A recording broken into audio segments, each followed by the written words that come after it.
Hi,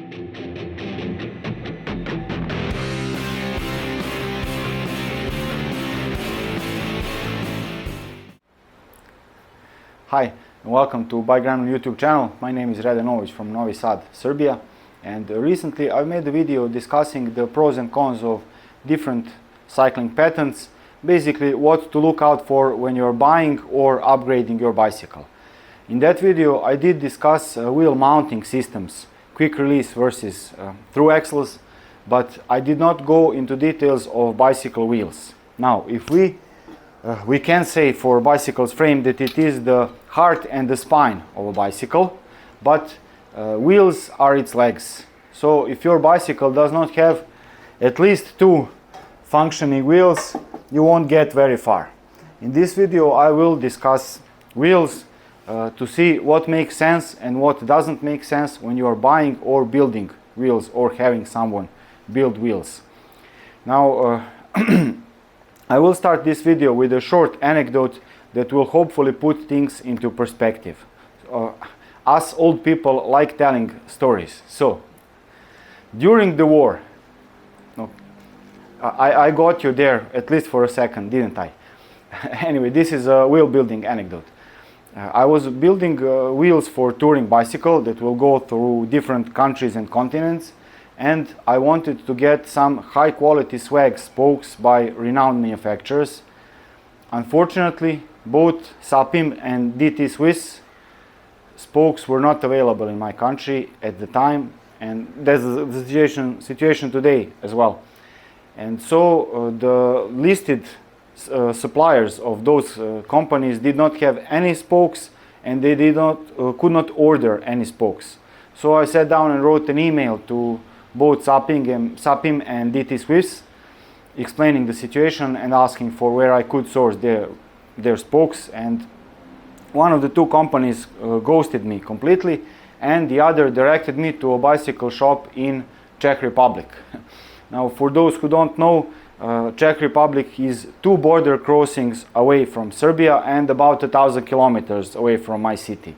So ordering those spokes from the shop would have cost me an arm and a leg with all the shipping costs and customs and import taxes. So that was out of the question, and for that reason, that's the main reason why I've built most wheels in my life using cheap Chinese spokes that are the only available ones in Serbia. And those cheap Chinese spokes are awesome for one reason. I'm not sure if you can guess it, but that reason is that they break easily. If I don't choose an optimal lacing pattern, they will break. If I don't use a strong enough rim, they will break. If I don't even the tension of the spokes when I'm building wheels properly, they will break very quickly, sometimes within weeks, sometimes within a month or two. So thanks to that, I've been able to very quickly learn what works and what doesn't. And if I were able to use high quality spokes, they let you get away with anything for a long time. They break at the worst possible moment. That's the problem. That's why I'm making this video. Otherwise, I would just say use high quality spokes, this manufacturer, this model, and you're done. But unfortunately, they too do break, but they take a lot longer, and they can put up with all kinds of nonsense for a longer period. So what I will share in this video is based on my theoretical knowledge, education, and experience, and I hope it will help you. Let us get on with it.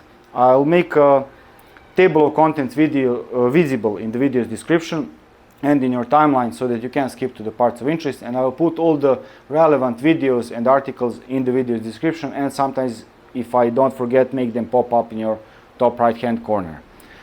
Today I will discuss briefly a few things. This is a list of talking points because I am one of the most absent-minded people that I've met, and everything will be visible in the timeline. We'll start with the fact that there are basically only two types of wheels. There are wheels that are designed for racing on paved roads, so time trials or road bicycle racing and similar, and wheels that are made to be reliable and durable. That is the basic logical division of wheels. And for the high-speed competitive cycling on paved roads, you do want the maximum speed, the lowest drag, and there the problem is the aerodynamics primarily. And so for that use, it does make sense to go with few spokes for racing, not for training wheels. And a common misconception is that when you use fewer spokes, you get lighter wheels. You do not. I've made a video explaining how wheels are built and discussed the problems, but basically, I'll put that in the video description, but basically, when you have few spokes, you need a very rigid, very strong rims, because it's held only in a few places. So instead of having a wheel like this with 36 spokes, if you have only 16 or fewer, you need to have long sections of the rim held with only one spoke, and to not deform, to have them look like a hexagonal wheel, you need very, very stiff and thus heavier rims. And also for aerodynamics, you need deeper rims. So even if you go with carbon fiber, you will gain some extra weight. So the weight savings are highly questionable, but few spokes do get you, especially if they are those thin down aero spokes, they do get you a reduced air drag, and they make sense if you are racing against the clock or competitors on paved roads where you can get away with weaker wheels. Again, for even in that case, for training, I don't think it makes much sense, but for racing, it's okay. For everything else, in my opinion, based on my experience, 36 spokes is the optimal choice. Maybe even more for tandem bicycles where you have very heavy loads. If you have very heavy loads on a tandem, then maybe 40 or more is also a good idea, but 36 spokes, in my opinion, it makes no sense to make wheels with fewer spokes. Here I've cut out a pair or a length of tape that's less than 20 centimeters long, and if I take a 36 spoked wheel, let's find the valve. Here it is. I can easily span this across four spokes. If I take a wheel with fewer spokes, this is a wheel with 28 spokes or rim. The most I can go, this is the valve, so that doesn't count, but the most I can do is 3. And mind that this is a smaller rim compared to this one. So the smaller the rim gets, the shorter the distances are. So on a 28 or 29 rim, this would be even greater distance. And of course, for going with even fewer spokes, you would also get greater distances of the rim not supported by any spokes, and have fewer spokes sharing the load. That makes for a less reliable and less durable wheel. On a wheel with 28 spokes, even if you break one spoke, with 36 spokes, even if you break one spoke, the rim will not come out of true. Even if you have rim brakes, it will not start scratching. At least that's been my experience. But with fewer spokes, even if you go with 32, you will have that problem. Today, many modern wheels are built with at maximum 32 spokes or fewer, and for any kind of recreational or touring or commuting or any kind of riding that's not competitive on the road, I think you get minimal, you get practically no benefits. You only get the downsides of wheel being less stiff, less strong, and less durable. There is an article on my website that discusses the various lacing patterns and wheel stiffness and rigidity, and I will get back to that a bit later. Now let me just see the good components. Let's start with that first. So to make a good wheel, you need a strong double-walled rim. This rim is not very deep, but it is double-walled, while this rim, in comparison, is a lot deeper and stronger, while still not being super deep, those aero wheels or things for racing on paved roads, but it is strong. However, this one is not too bad. It's worn now, but it's not too bad, and I would suggest to get a double-walled aluminium rim. Carbon fiber is expensive and It doesn't let you go with rim brakes, and I don't see much benefits from that unless you are really looking to shave every gram of your bicycle. In that case, by all means, whatever you think is best, go for it. And when it comes to spokes, the spokes that are thinned down in the middle, or also called swag spokes, they are the most durable because the thin down midsection works as a sort of a shock absorber for a spoke, preventing its ends from taking extra load. Let me just show you a spoke. So spokes usually break at their elbow or at the part where the threads are. Those are the most highly stressed areas. And if you have a spoke that has a thin down by rolling, not by cutting or scraping material off, but by rolling in production, that thinner cross section makes it to be a bit more flexible and prevent the ends from taking extra stress.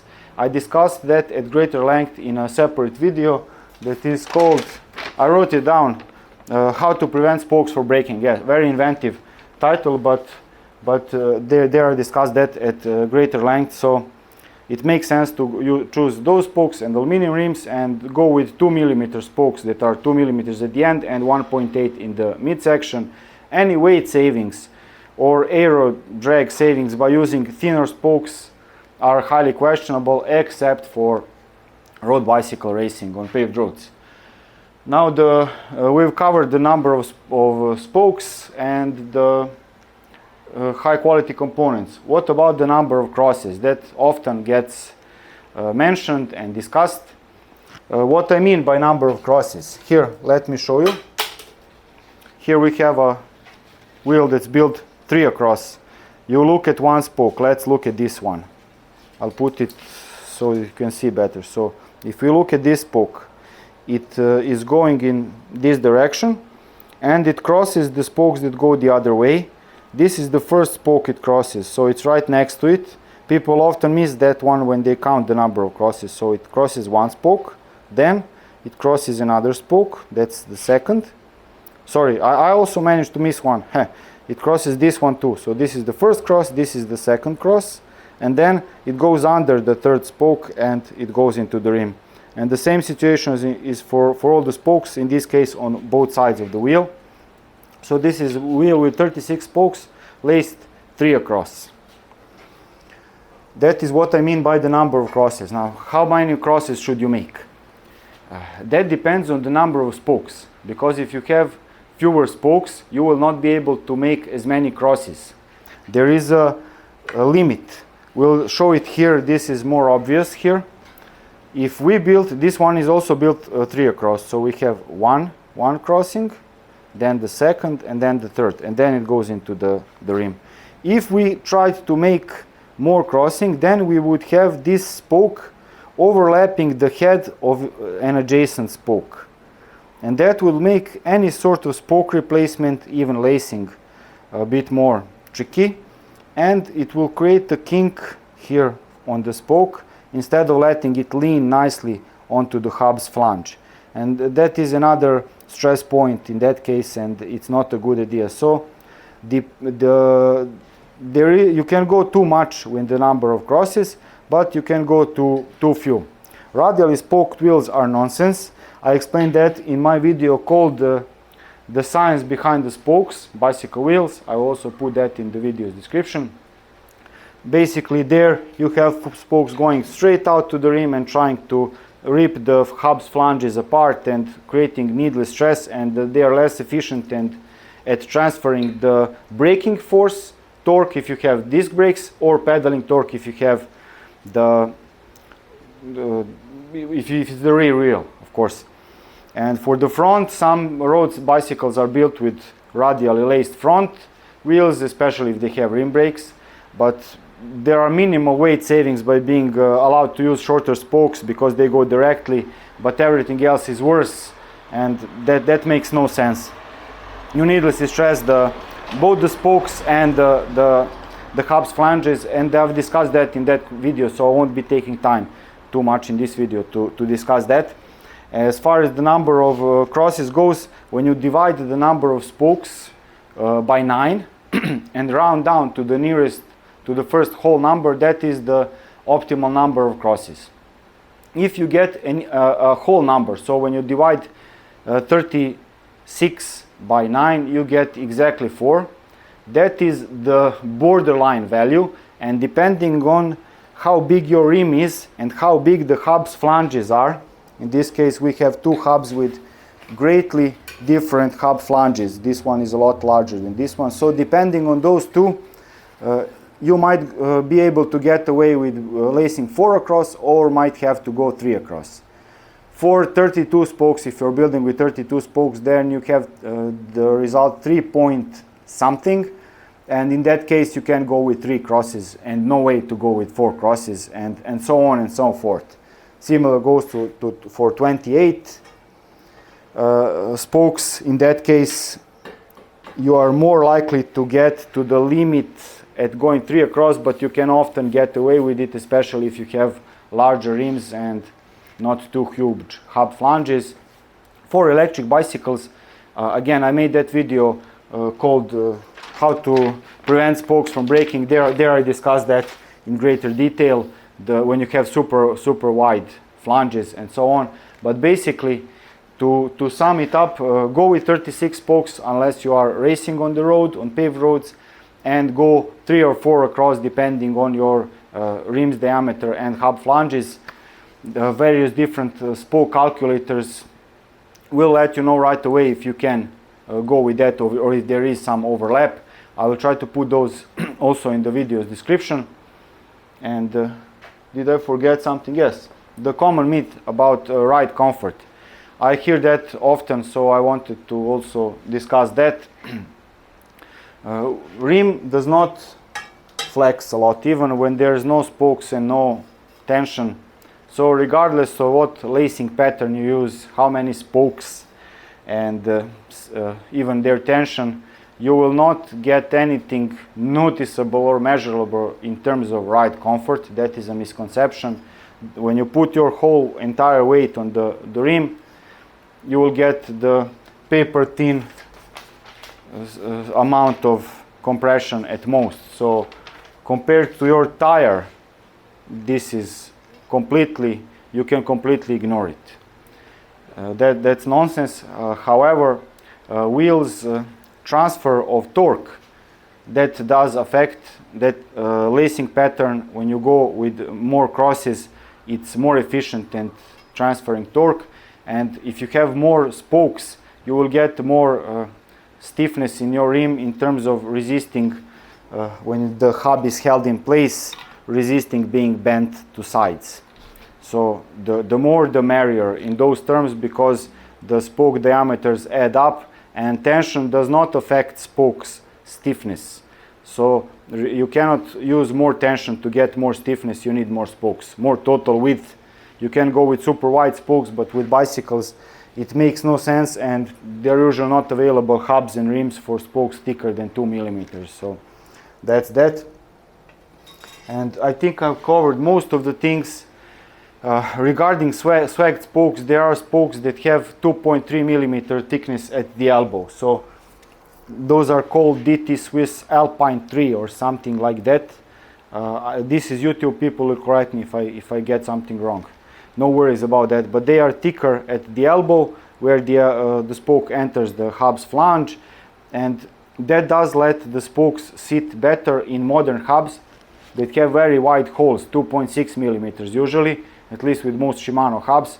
So for that reason, primarily better fitting, those spokes are a bit more durable, and that's as good as you can get. But generally speaking, if you get swagged spokes that are 2 millimeters at ends and 1.8 millimeters in the midsection by renowned manufacturers, I've had great experience with DT Swiss and DT Swiss and Sapim.